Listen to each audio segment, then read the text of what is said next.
The Antiquities of the Jews, Volume 4, by Flavius Josephus, Book 19, Chapters 4 and 5. Chapter 4. What things King Agrippa did for Claudius, and how Claudius, when he had taken the government, commanded the murderers of Caius to be slain. Now Claudius, though he was sensible after what an insolent manner the Senate had sent to him, yet did he, according to their advice, behave himself for the present with moderation, but not so far that he could not recover himself out of his fright. So he was encouraged to claim the government, partly by the boldness of the soldiers, and partly by the persuasion of King Agrippa, who exhorted him not to let such a dominion slip out of his hands, when it came thus to him of its own accord. Now this Agrippa, with relation to Caius, did one that had been so much honored by him, for he embraced Caius's body after he was dead, and laid it upon a bed, and covered it as well as he could, and went out to the guards, and told them that Caius was still alive. But he said that they should call for physicians, since he was very ill of his wounds. But when he had learned that Claudius was carried away violently by the soldiers, he rushed through the crowd to him, and when he found that he was in disorder, and ready to resign up the government to the Senate, he encouraged him, and desired him to keep the government. But when he had said this to Claudius, he retired home. And upon the Senate's sending for him, he anointed his head with ointment, as if he had lately accompanied with his wife, and had dismissed her, and then came to them. He also asked of the senators what Claudius did, who told him the present state of affairs, and then asked his opinion about the settlement of the public.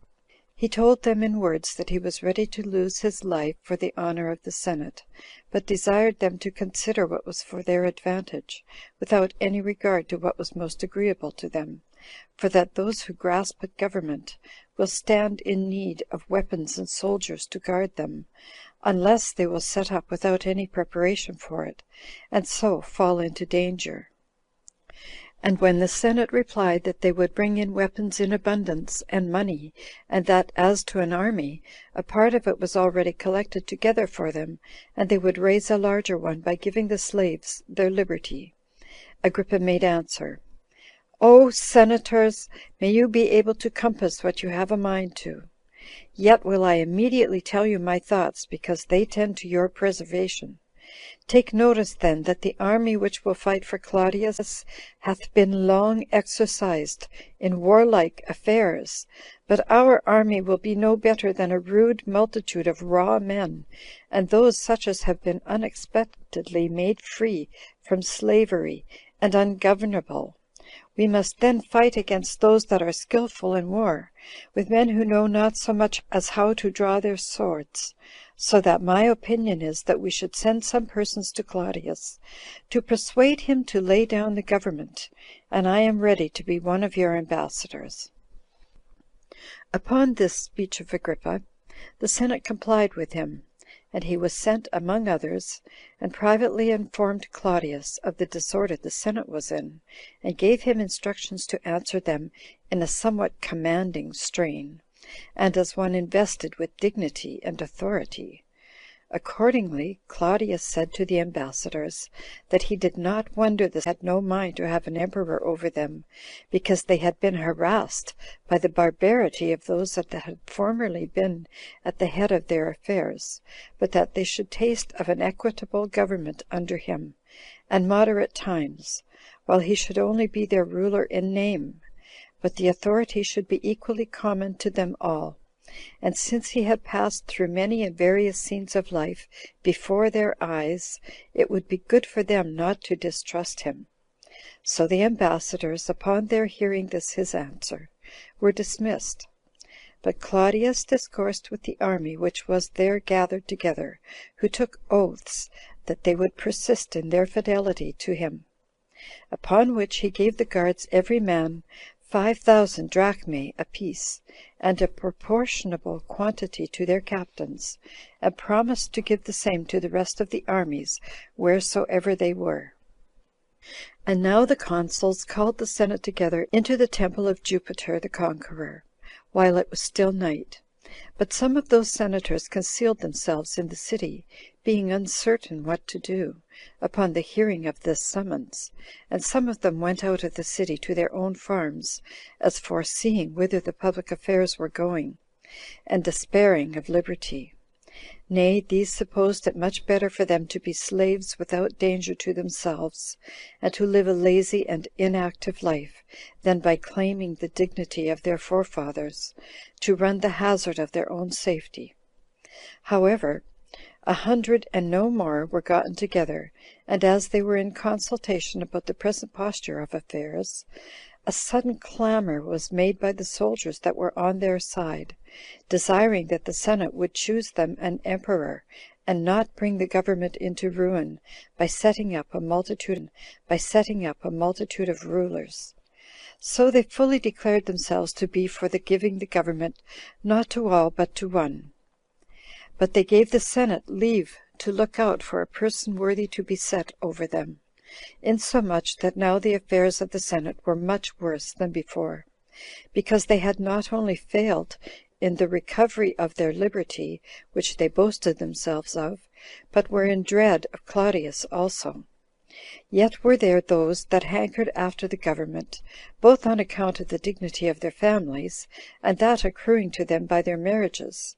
For Marcus Minucianus was illustrious both by his own nobility, and by his having married Julia, the sister of Caius, who accordingly was very ready to claim the government, although the consuls discouraged him, and made one delay after another in proposing it, that Minucianus also restrained Valerius of Asia from thinking of such things, and a prodigious slaughter there had been, if leave had been given to these men to set up for themselves, and oppose Claudius. There were also a considerable number of gladiators besides, and of those soldiers who kept watch by night in the city, and rowers of ships, who all ran into the camp; insomuch that of those who put in for the government, some left off their pretensions in order to spare the city, and others out of fear for their own persons. But as soon as ever it was day, Cherea and those that were with him came into the senate, and attempted to make speeches to the soldiers. However, the multitude of those soldiers, when they saw that they were making signals for silence with their hands, and were ready to begin to speak to them, grew tumultuous, and would not let them speak at all, because they were all zealous to be under a monarchy, and they demanded of the senate one for their ruler, as not enduring any longer delays. But the senate hesitated about either their own governing, or how they should themselves be governed, while the soldiers would not admit them to govern, and the murderers of Caius would not permit the soldiers to dictate to them. When they were in these circumstances, Cherea was not able to contain the anger he had, and promised that if they desired an emperor he would give them one, if any one would bring him the watchword from Eutychus. Now this Eutychus was charioteer of the Green Band faction, styled Prasine, and a great friend of Caius, who used to harass the soldiery with building stables for the horses,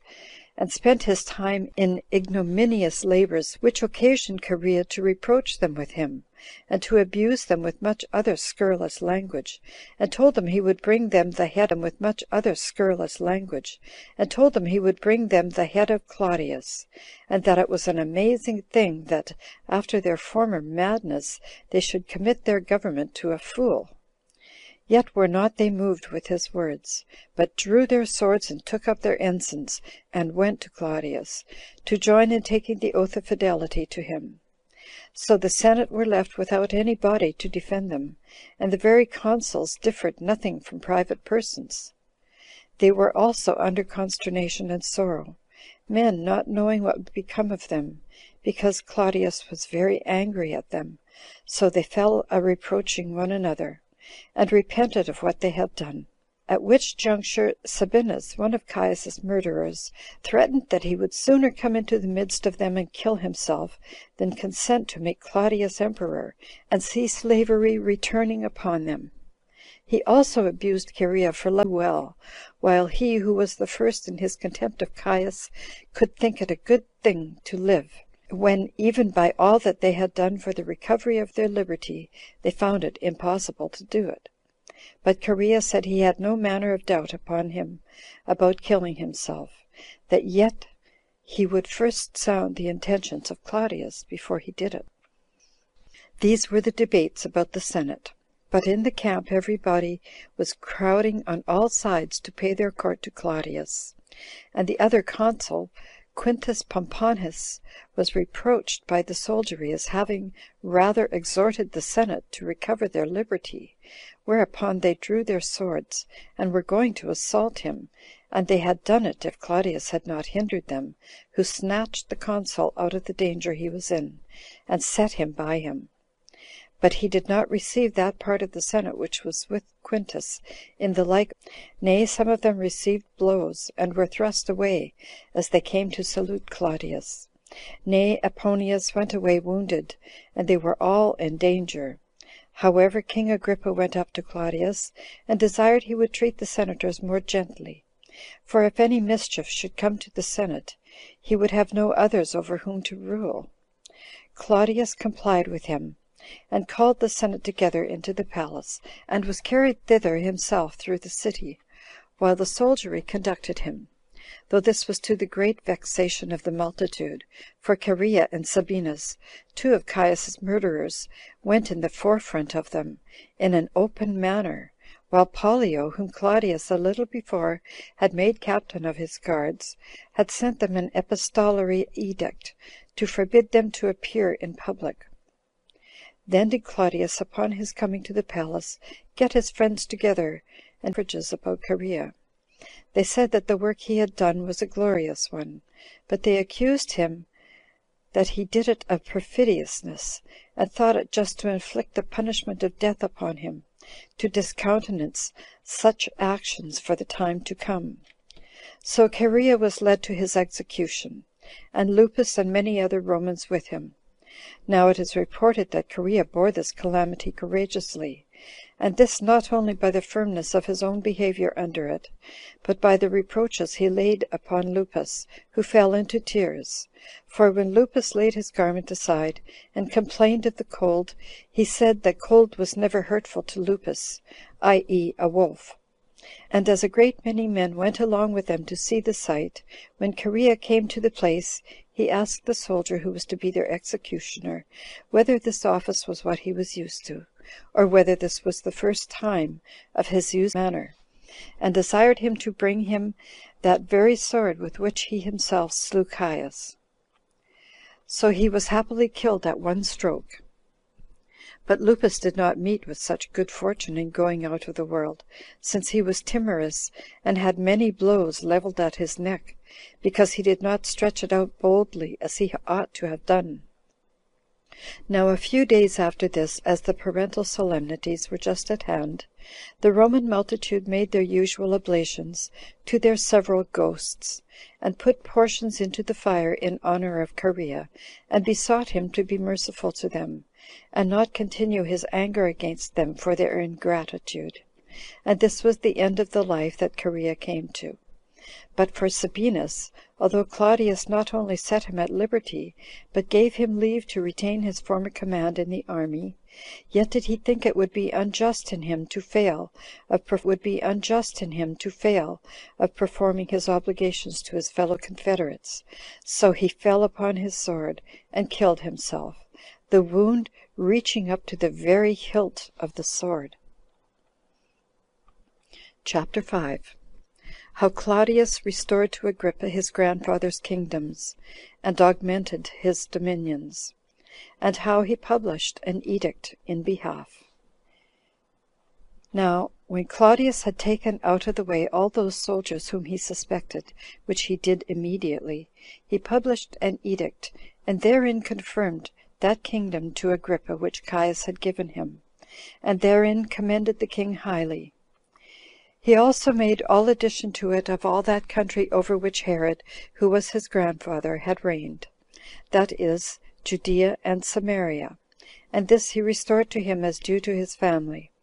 But for Abila of Lysanias, and all that lay at Mount Libanus, he bestowed them upon him, as out of his own territories.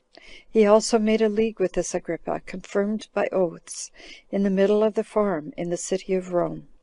He also took away from Antiochus that kingdom which he was possessed of, but gave him a certain part of Cilicia and Commagena. He also set Alexander Lysimachus, the alabarch, at liberty, who had been his old friend and steward to his mother Antonia, but had been imprisoned by Caius, whose son Marcus married Bernice, the daughter of Agrippa. But when Marcus, Alexander's son, was dead, who had married her when she was a virgin, Agrippa gave her in marriage to his brother Herod, and begged for him of Claudius the kingdom of Chalcis.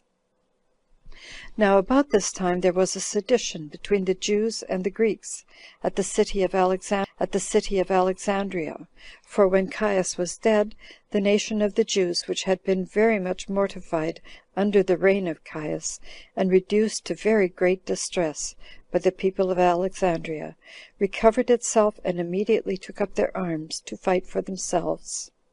So Claudius sent an order to the president of Egypt to quiet that tumult.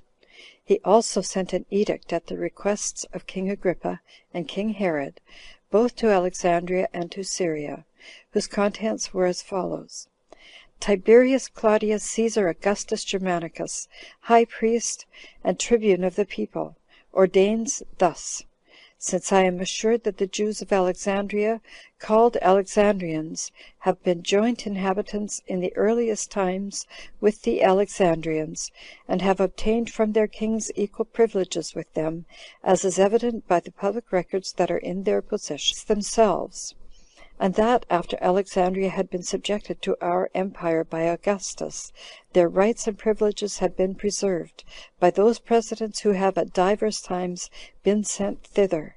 and that no dispute had been raised about those rights and privileges, even when Aquila was governor of Alexandria, and that when the Jewish ethnarch was dead,